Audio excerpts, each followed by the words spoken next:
Bom, para ir para lá, né, que eu estava falando na parte de introdução, tem a questão da imigração. Após pesquisas e pesquisas e pesquisas, a gente detectou que os vistos mais comuns para serem ingressados na imigração americana são esses aqui. O brasileiro, de modo geral, e outros países também, eu acho que, né, são raros os que não têm isso, o governo americano, no geral, ele entende assim: você quer vir para o meu país, você tem que produzir. Essa é a leitura básica. Então, a não ser que a pessoa vá como estudante, que é comum, acho que a maioria dos brasileiros que estão lá estão com esse visto de estudante. E em determinado momento ele quer mudar para montar um negócio. E aí que é um outro problemão. Porque se ele está como estudante, ele está como estudante. Ele tem que estudar, ir na escola, tal, não consegue trabalhar, não consegue empreender, não consegue. Não adianta. Porque a gente percebe alguns brasileiros assim como estudante querendo empreender, mas não pode. Legalmente não pode. Ele tem uma autorização do governo americano para estudar, ele tem que estudar. E acabou o estudo e tem que voltar. Não é assim. Então aí ele tem que entrar com outro processo para falar: eu quero empreender, eu quero morar aqui. Né? Então essas questões que acontecem lá. Então os vistos possíveis, né, que existem com relação a investimentos são isso. Ou você entra com o famoso, que eles chamam de EB-5, né, que é o visto EB-5, que é para investidores pesados.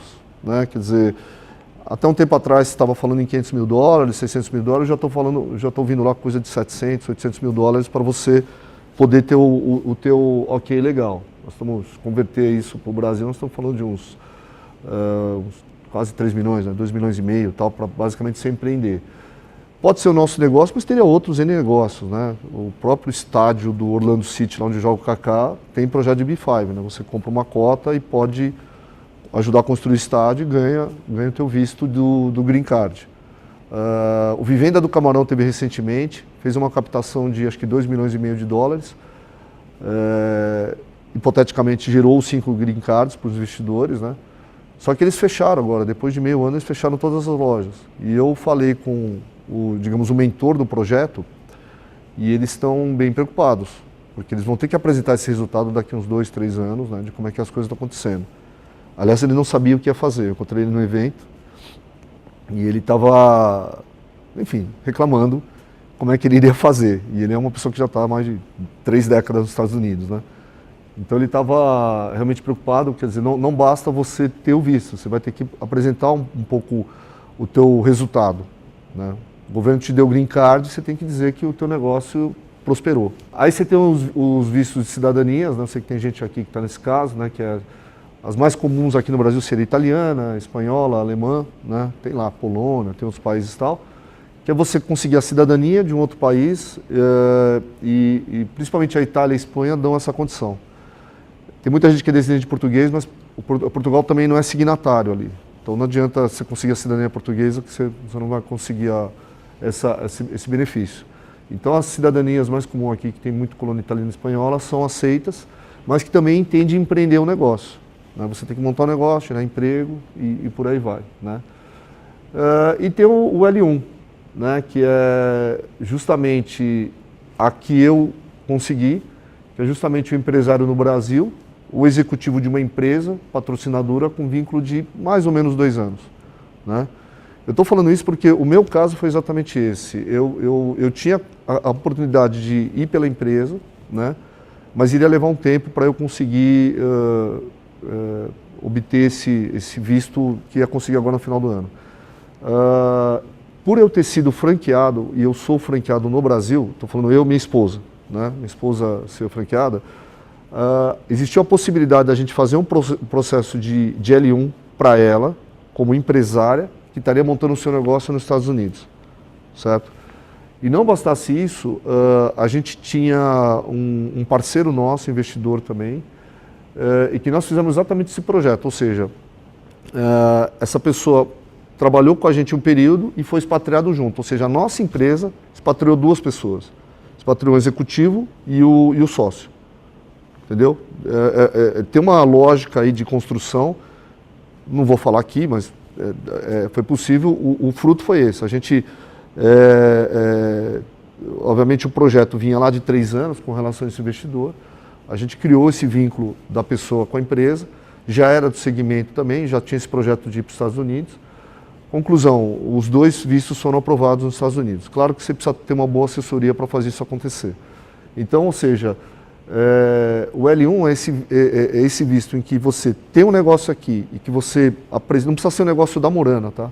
Pode ser qualquer negócio, pode ter uma coisa de comida, coisa de construção, qualquer negócio que você tenha, você apresenta o histórico da sua empresa para a imigração americana e eles falam assim, olha, a minha empresa tem condições de me manter lá, essa leitura que eles querem ter, ou seja, se tem uma empresa, um negócio sólido, você tem condições de manter lá, você vai mostrar que essa empresa tem condições de manter lá. Uma vez que você esteja lá,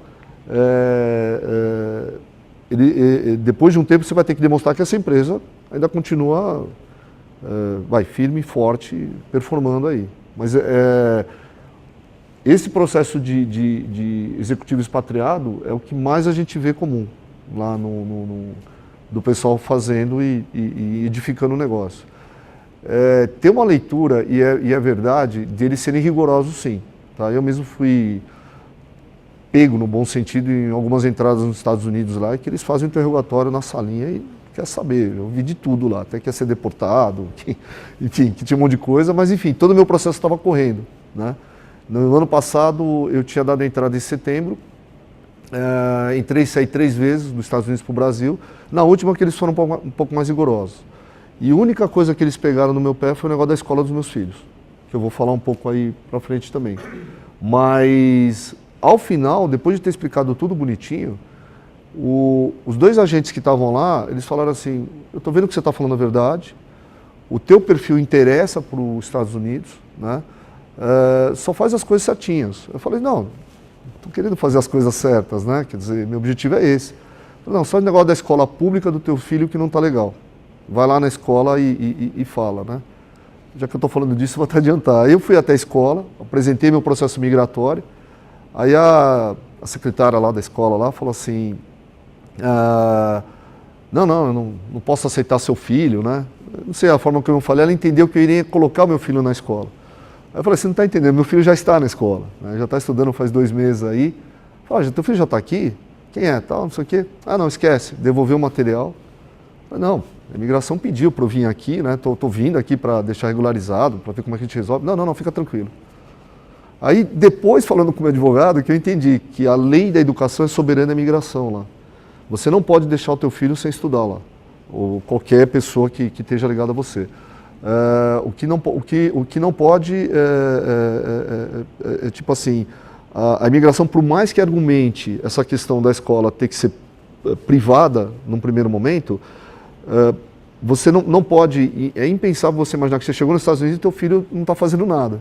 Ele tem que estar estudando, acima de tudo, né? Para depois a gente ver o problema da imigração. Claro que o correto, para não ter essa dorzinha de cabeça, é você colocar numa escola particular nos primeiros momentos, não botar numa escola pública.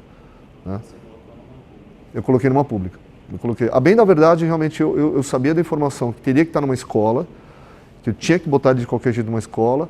Eu fiquei sabendo depois lá que ele deveria estar numa particular. E realmente meu advogado não tinha falado isso daí. Depois, lá na frente, que a gente conversou, tal, mas o resumo era esse mesmo. Aí, falando com outros brasileiros, vi que alguns estavam na escola particular. Né? Mas deu tudo certo, quer dizer, dentro do contexto, eu falei, desculpa, não sabia, enfim, expliquei para eles e foi bem aceito. Né? E ao final, com esse visto, você vai conseguir justamente essa coisa aqui, ó, seguro social. Sem isso daqui, você não é nada lá, entendeu? Você não consegue fazer quase nada. Você comprar um carro, telefone, tudo de bem. Qual é o teu social security? Bendito negócio, né? Isso nada mais é que um documento que fala que você é um contribuinte, que você está lá legalmente, né? E muda a história. Quando você tem um seguro social lá, parece que as portas se abrem. Assim. Você tem financiamentos, coisas do tipo. Mas é claro que ao mesmo tempo você já tem que começar a pensar num contador que equaliza, né? Eu estou exatamente nesse momento, né? Eu estou no Brasil e estou lá. E eu te falei com o meu contador, eu ainda vou ter que fazer declaração nos 2 países, né? Mas a partir do momento que a gente consegue o green card, claro, a ideia é fazer lá. E aí começa outro problema, porque lá, assim, a coisa... Ele vai querer saber tudo que você tem no mundo inteiro para ser declarado lá. Né? Aí você vai falar assim, os rendimentos são tributados segundo o governo americano.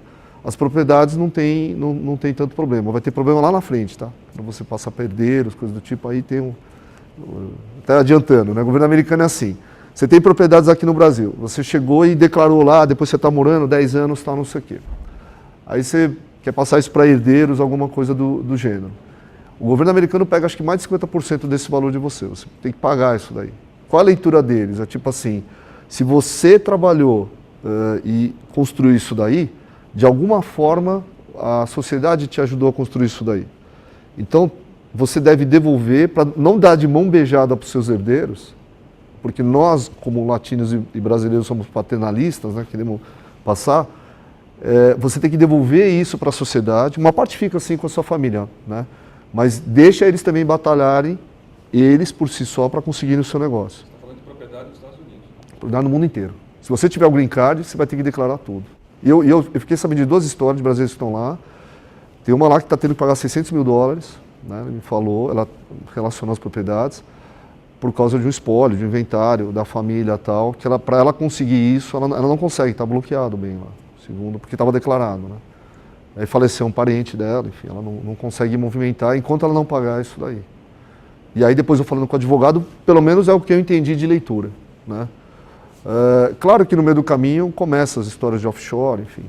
Mas eu falei com um amigo meu que também mora numa offshore lá, nas Ilhas Caimã, e aí ele falou que hoje está tendo um movimento muito grande, até por causa dessas coisas do Brasil, das offshores no mundo inteiro declararem, terem que abrir o negócio para os governos. Principalmente por causa desses escândalos que teve no Brasil, parece que está tendo um movimento, mas que por outro lado os Estados Unidos está falando assim, olha, eu não vou ingressar nesse modelo aí. Estão dizendo já no mundo aí afora que os Estados Unidos vai ser a maior offshore do mundo. Quer dizer, ele chega e fala assim, as offshores que existem, que são os paraísos fiscais no mundo inteiro, eles teriam que estar reportando para os governos o que eles pedirem, que na verdade querem abrir essas contas de milhões, né, de políticos principalmente, mas os Estados Unidos já falou, não, eu não vou ser signatário desse acordo aí, mas enfim. São coisas que estão acontecendo no mundo dos paraísos fiscais, né?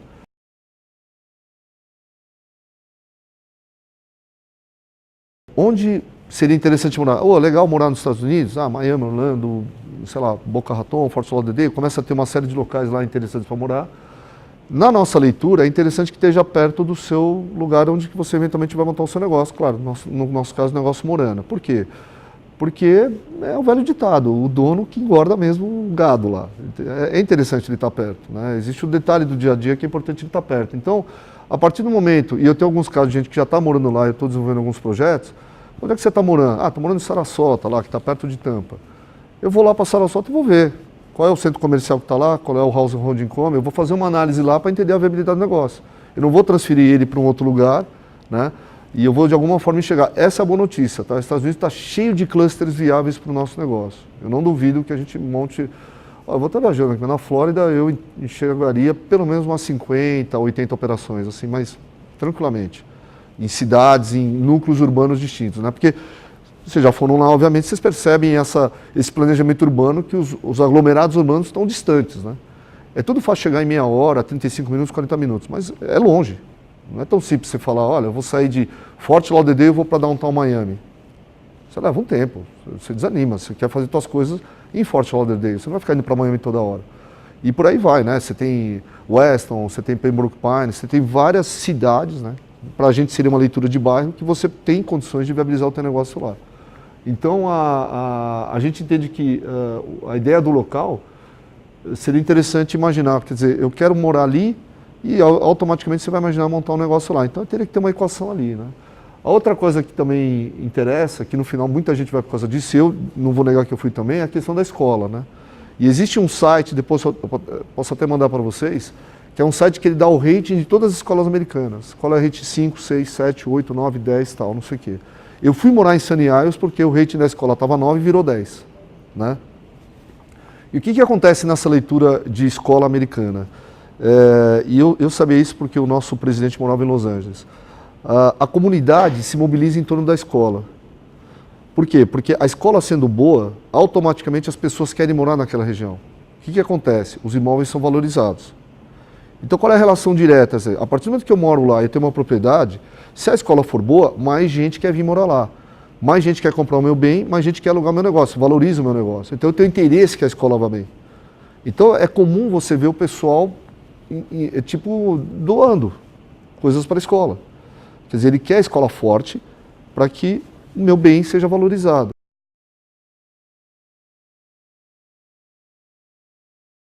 Aí é um negócio mais da gente, né, que a gente vai analisar justamente o que a gente chama de household income, que é a média de renda familiar.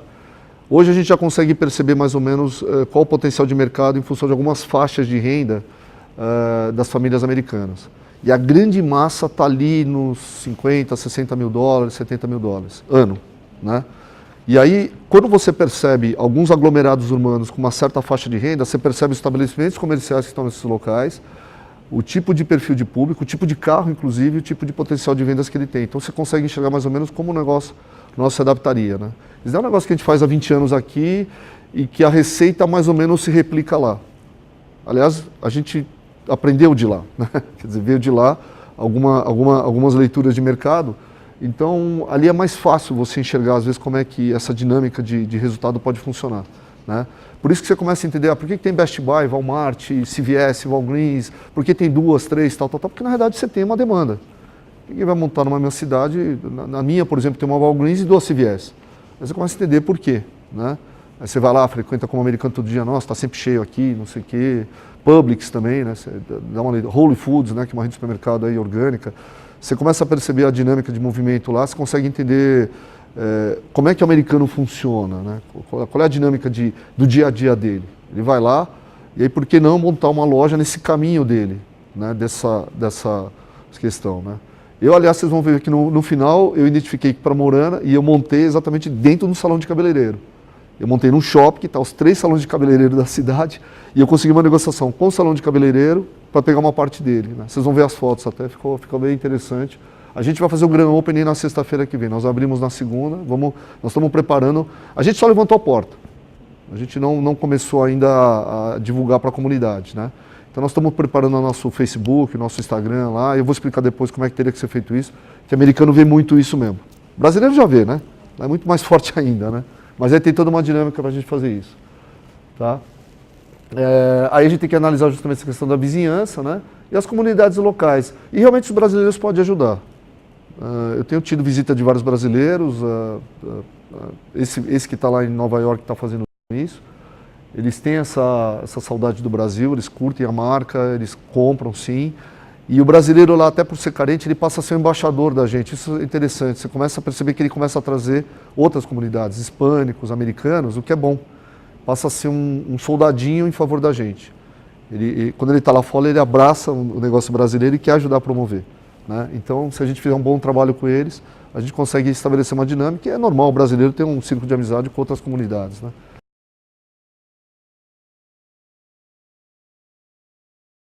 A partir do momento que a gente define mais o mercado que a gente vai atuar, a gente tem que pensar nesse estudo de localização. Por isso que alguns minutos atrás eu falei locais de conveniência feminina, né? Uma coisa que a gente detectou, o nosso negócio, por mais que seja Estados Unidos e Brasil, a receita é a mesma. A mulher se encanta com o nosso negócio. Isso vale para lá também. Então a gente coloca lá, a mulher olha, desconfia. Aliás, eu estou tendo que fazer um trabalho para dizer que meu produto é barato, porque elas acham que é joalheria, que é bom. Alguns até chegaram perguntando se era Pandora, na minha loja semana passada até, falou, não é Pandora, mas parece, né? Parece, o produto é aparência e é mais barato. Claro, meu produto vai durar menos que a Pandora, não é prata, não é ouro, mas vai cumprir sua função, dependendo do que você quer, né? Ver o centro de compras da região, não tem como fugir, né? A partir do momento que o americano vai com o seu carro para lá naqueles parking que tem em frente ao centro comercial, ele quer se resolver por ali, né? Então vou fazer o A, B, C ali, faça uma coisa, então esse centro de compras normalmente passa a ser um lugar interessante. Vamos ter que ver o valor de aluguel, né, para conseguir fazer um DRE viável, não sei se você vai ter uma carga de ter que pagar aluguel, né, de maneira recorrente, aí tendo que faturar muito para pagar esse aluguel. E nada melhor que falar com um broker local. Hoje a gente já conseguiu uma relação com uns 2, 3 lá, que já tem uma leitura, que tem uma atuação às vezes lá na região de Norte Miami ou em algumas outras cidades, mas eles normalmente indicam outros também, né? E é até bom você pegar um broker que te acha, broker é o corretor, né? Ele vai te achar alguns lugares interessantes que teriam, você brifa para ele, inclusive eles têm um software que é impressionante, eles abrem lá, já tem tudo lá, né? Tem preço de estabelecimento comercial, quem está vendendo, o que está acontecendo, tal. Eles já ligam, já perguntam, aí já vem com umas opções, lá, umas 3, 4 opções para você ir ver lá. Então, isso normalmente é um caminho que a gente vê que poderia ser interessante, né?